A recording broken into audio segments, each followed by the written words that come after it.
Eh bien, salut la team motard. Ça y est, j'ai reçu mes poignées de protection que j'ai commandées chez SW Motech. Donc, ça a mis une semaine pour être livré. Ça vient d'Allemagne.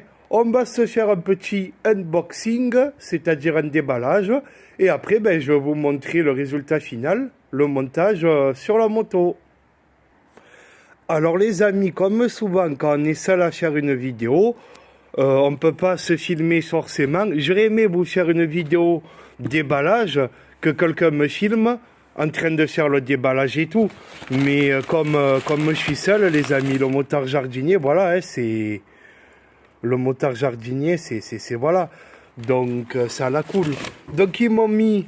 C'est bien emballé, impeccable. Ils m'ont mis des goodies parce que ça, je leur ai demandé. Et je leur ai demandé, on a vu ensemble. Ils savent que je vais faire une petite vidéo sur ma chaîne, que j'avais fait une vidéo pour la sacoche de sel, les Gen Gear. Donc en goodie, normalement, j'ai le porte-clés. J'ai la facture, le bon de livraison, mais j'ai un porte-clés, un tour de cou. Et après, on va voir le reste. Ça doit être les coques. Ouais, parce que filmer et les autocollants, voilà. Autocollant, tour de cou. Autocollant tour de cou qui doit être là. Eh ben, il est sympa ce tour de cou. La matière, elle est sympa. De toute façon, c'est cadeau, donc voilà. Tour de cou avec le petit logo. Oh cousin, comment il se passe, hein? Avec le logo SW Motech. Franchement, c'est joli. J'ai un peu le même style de chez Daffy, mais voilà, c'est top. Noir, ça fait classe. Le porte-clés, c'est un porte-clés, hein. Ça va être très utile.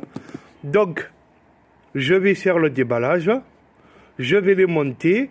La notice, je ne suis pas sûr qu'elle y est, mais on la trouve sur Internet. Et je précise d'entrée que je ne les ai pas pris pour l'esthétique. Parce que esthétiquement... Alors, j'ai pris quand même les Touring Adventure. Je n'ai pas pris les sports. Mais j'ai pris les Touring Adventure. Et ce que je veux vous dire, c'est que... C'est pas pour l'esthétique de la moto, comme la bulle, ou comme les plaques alu, ou comme d'autres choses. C'est pour le côté purement pratique. Alors, peut-être que sur un café racer, ouais, c'est pas une moto, c'est pas une trail. Mais en attendant, moi, là, je regarde aussi des fois le côté confort, le côté pratique. C'est-à-dire que moi, je roule l'hiver. J'ai mes gros gants hiver Ixon Ragnar. Eh ben, mine de rien, ça... J'ai bien vu que, mine de rien, ça vaut peut-être pas des poignées chaussantes et des gants chaussants, mais mine de rien, une coque un peu étanche au vent, ça va forcément protéger quand même les mains du froid. C'est pas miraculeux, mais c'est un petit plus. C'est pour ça que je les ai pris. Et puis voilà, les poulets. Bon, les amis, c'est plutôt joli, hein. Certes, tu vois que c'est du plastique, hein, mais... on commence pas...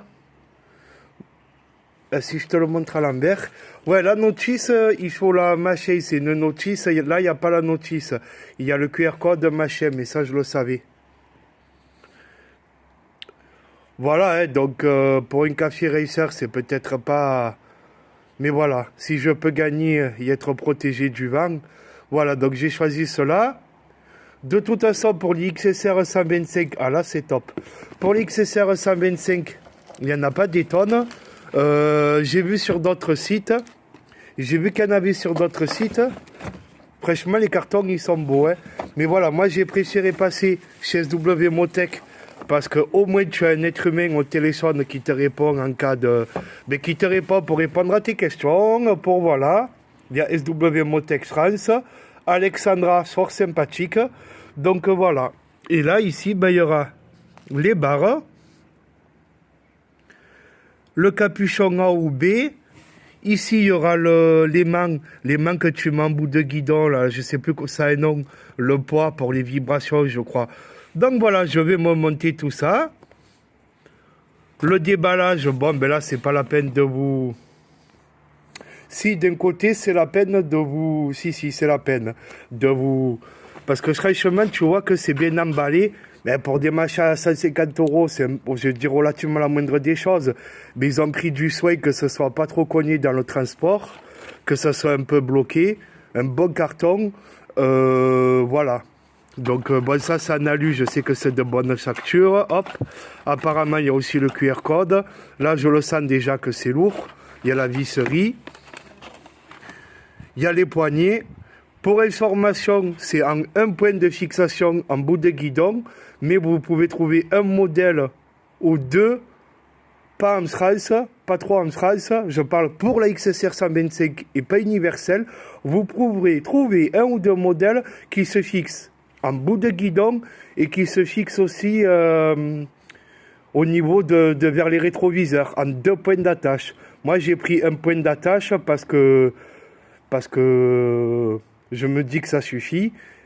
C'est étudié pour. Et parce que voilà, chez SW Motech, ils faisaient un point d'attache. Donc, je leur fais confiance. Voilà, maintenant, on va se faire le montage. Je vous montre le résultat final. Et puis voilà. Voilà, donc, j'ai tout déballé. C'est ce que je vous disais, là, il y aura le système A ou B à mettre dans le guidon. Ici, les aimants. Les barres en alu, qui sont de bonne facture et pas trop lourdes, les coques. Donc c'est un peu con, hein, parce que c'est toujours des QR codes, les notices. Mais ça, je le savais avant que c'est des QR codes. Et la notice, je l'ai déjà téléchargée, tu la trouves. Hein. Voilà. Mais au lieu de mettre ça, pourquoi tu mets pas une notice? Il y a la place de la mettre là. QR code, t'as pas forcément le... Bon, c'est comme ça. Allez. Bon, ben les amis, ça aurait été la belle enculerie pour enlever ces masses dans le guidon. Samedi dernier, quand je vous avais commencé la vidéo pour enlever ça de ça, eh ben c'était la merde. Du coup, j'ai acheté une pince crocodile, c'est-à-dire une pince multiprise, pour ici serrer les masselottes en bout de guidon. Et je suis dans le garage et je me suis mis à contre-jour en plus. À contre-lumière. Donc voilà, de serrer les masselottes. Ici, je les ai serrées là parce que la pince, le PC passait pas entre la poignée et machin. J'ai réussi à dévisser. Voilà. J'ai réussi à enlever ça. Ici, avec deux tournevis. J'avais vu la vidéo, le tuto. Avec deux tournevis, j'ai pincé ici et tac, j'ai réussi à faire sortir. Mais si vous voulez, j'ai demandé à Yamaha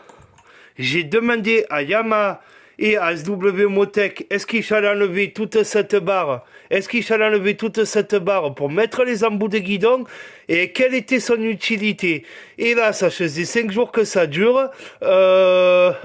Voilà. Donc, plus ou moins, en gros, si vous voulez, j'aime beaucoup Alex de SW Motech. Elle devait me tenir au courant, elle ne l'a pas fait.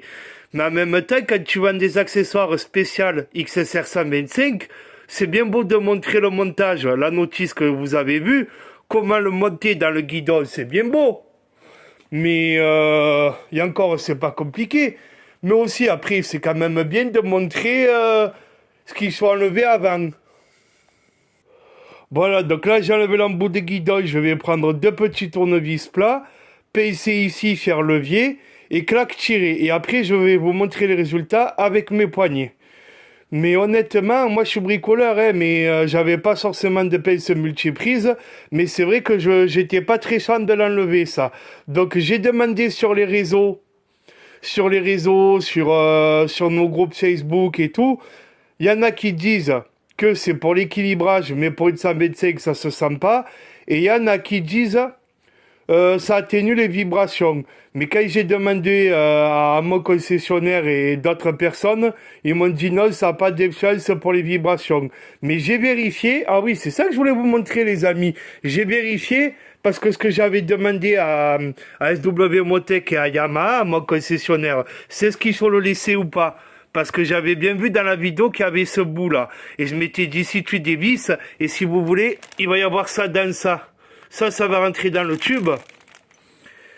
Et mes couilles en papillote, à la cool comme d'hab, hein.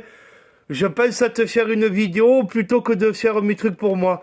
Donc ça, vous voyez, c'est trop long. C'est ça qui va rentrer, qui fait effet cheville en alu. Donc ça, c'est évident que tu pourrais pas venir le fixer à une partie de... ça. Ça serait ici, vous voyez. Ah, mes couilles, hein. Bon, c'est bon, ça tu vois bien que ça c'est plus court. Donc même si j'avais voulu défaire ça, si j'avais voulu défaire ça pour mettre le système de SW Motec, ça va pas, ça c'est plus court. Donc voilà, moi maintenant j'en ai le cœur net. Mais bon, du coup, t'achètes des accessoires spécifiques à ta moto d'une grande marque, spécial XSR 125, sauf que mine de rien, ils ont quand même enlevé des accessoires d'origine de ta moto pour mettre des pièces d'origine de ta moto pour filer ses accessoires. Donc c'est toujours la même, mais bon, allez. Du coup, on se refait le petit déballage pour vous dire, les amis, que l'embout de guidon, la masselotte de SW Motec, elle est vachement plus lourde que cet embout de guidon, la masselotte d'origine. Là, on dirait genre de... Ouais, peut-être alu plastifié, bizarre. Et là, par contre, on voit que c'est de l'alu, ça fait quasiment le double de poids. Donc, qu'est-ce que ça compense le fait d'enlever, d'avoir enlevé ces tubes, voilà. Allez, c'est parti pour le montage. Bon, je suis allé acheter de la Loctite, enfin, de la colle filée, là, c'est Sader. Donc, il te préconise sur la notice du M, force M, c'était pas écrit. Par contre, il y a écrit 18 Newton-mètres, c'est comme le couple de serrage qui est préconisé. Bah, j'ai quand même pas de clé à, comment ça s'appelle, avec le couple, hein, clé à cliquer, quoi. Hein. Voilà, donc, je voulais vous dire, dans la notice qui se scanne bien, ils te le disent qu'il faut que le guidon soit vide, en gros. En gros, ils te disent quasiment d'enlever la barre. Voilà, la notice, quand tu l'as à tête reposée, c'est bien écrit qu'il fallait enlever la barre. Donc c'est peut-être pour ça qu'ils nous ont fait un embout de guidon, une masselotte plus lourde que celle d'origine. Peut-être pour compenser la barre.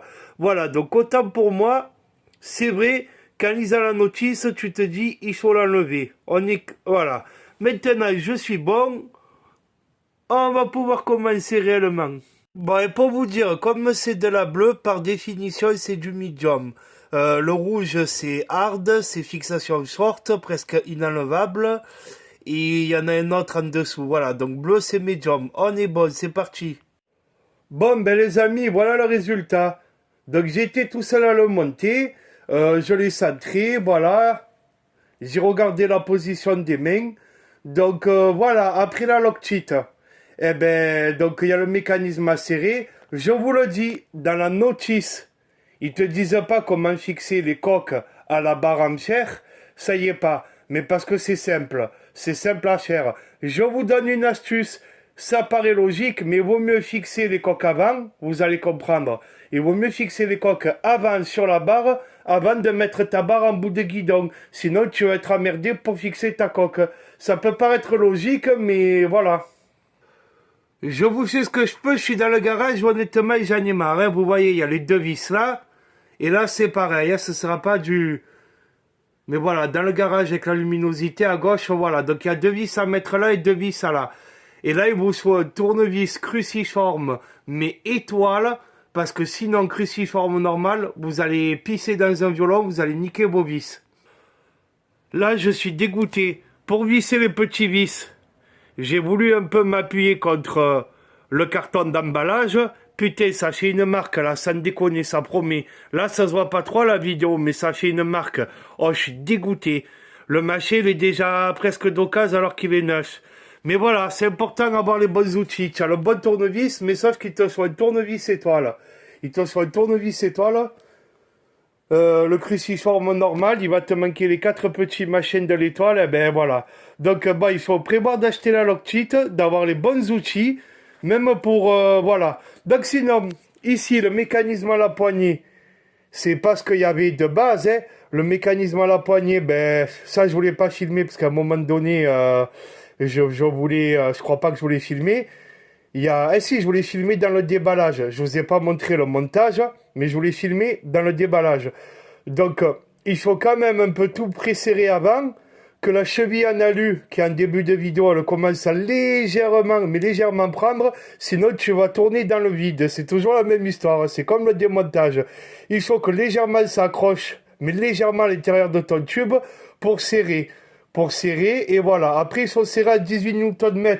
Mais bon, si maintenant ils te sont acheté une clé dynamométrique pour fixer ça, voilà. Donc j'ai serré, je vais pas dire relativement fort, mais moins fort que ce que j'aurais serré d'habitude, parce qu'ils te disent que c'est la loctite qui fait son effet. Et ce que je voulais vous dire d'autre, les amis, aussi, c'est que le jour où tu veux desserrer ça, je pense que ça va être la très grosse enculerie. Moi qui ai vu le mécanisme, ça va être limite pire que le tube qu'on avait à l'intérieur. C'est-à-dire que tu vas arriver à dévisser ta broche métallique qui fait office de cheville, mais après, ça va être dur de le faire venir. Moi, si vous voulez, je l'ai défait ça. Je sais plus si je vous l'ai dit, parce que je les avais mis. J'ai mis d'abord les barres, puisqu'ils te disent pas de mettre les coques avant, mais en fait c'est logique. Et j'ai dû dévisser les barres pour après d'abord mettre les coques tranquillement avec le bon tournevis, ça il va tout seul. Et une fois que j'ai monté les coques sur la tige, une fois que j'ai mis la coque, je les ai remises. Donc voilà, la vidéo elle aura duré une semaine. J'ai acheté un tournevis et puis de la loctite. Et qu'est-ce que je voulais vous dire? Oui, et que donc, en ayant dévissé ce mécanisme, les amis, eh ben, j'ai bien vu que pour le faire venir, ça fait pas comme l'ancien, mais c'est la merde. C'est genre, tu dévisses, mais dedans, il y aura ce que vous voyez en début de vidéo. Tu vas dévisser, tu vas enlever le truc noir, l'embout des guidons, là, le poids, quoi. Mais ce qu'il y a dedans, ça va rester. Ça va rester parce que c'est en pression. C'est une cheville qui est en pression. Ça a fait son travail. Et en plus, il y a la loctite quand même. Donc, même si elle est sur le vis, voilà quoi. Ce que je veux dire, c'est que les deux trucs qui s'enclenchent là. Donc, moi, j'aurais bien aimé avoir ce genre de vidéo. Déjà, comment enlever le truc de base qu'il y avait, comment enlever la barre. Ça, je sais plus si je vous l'ai dit il y a une semaine quand j'ai commencé à vouloir enlever l'embout de guidon de base. Mais c'est vrai que j'ai eu plusieurs sons de cloche. Voilà. Donc deux, c'est mieux. Hein. De toute façon, il y a une vidéo où ils le sont à deux. Donc moi, j'ai fait ça tout seul. Et c'est vrai qu'il faut avoir les bons outils, qu'il faut réfléchir. Même si ça paraît tout con, ça paraît pas compliqué, j'ai fait bien pire. Voilà les amis, on est bon. Le rendu est pas trop mal. Mais je le dis, j'ai pas pris ça pour l'esthétique, mais pour protéger vraiment quand tu roules l'hiver. Le ressenti du vent, ça, voilà. Sur ce, ciao tout le monde.